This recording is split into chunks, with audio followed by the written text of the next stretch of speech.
Njëra ndër autostradat më të përfolura në opinion, ajo Shkup-Blac, pritet të fillojë të ndërtohet. Këtë e paralajmëroi zëvendësministja e Transportit dhe Lidhjeve Kaltrina Zekolli Shashiri, e cila tha se ky është një projekt i rëndësishëm infrastrukturor që do të lidhë më ngushtë maqeninë e Veriut me Kosovën. Sipas Zekollit, gjatë një takimi pune me ministrin e Transportit Aleksandar Nikolovski, drejtorin e ndërmarrjes publike për rrugë shtetërore Koce Trajanoski dhe drejtorin e Bergjit e Fatih Turkmenoglu, është konfirmuar se projekti do të realizoj konsorciumi udhëhequr nga kompania vendore Granit.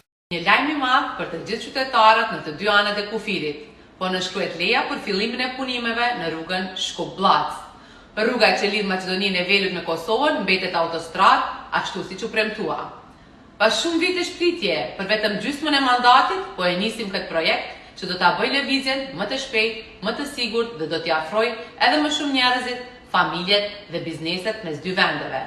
Shkupi dhe Prishtina, një hap më afër. Zëvendësministja theksoi se ky projekt do të forcojë lidhjet ekonomike dhe tregtare, do të krijojë mundësi të reja për investime dhe do të kontribuojë në zhvillimin e mëtejshëm të rajonit. Projekti parashikon ndërtimin e 5 tuneleve, 2 galerive dhe 12 urave, ndërsa së bashku me objekte të tjera infrastrukturore më të vogla në terren do të realizohen gjithsej 40 objekte.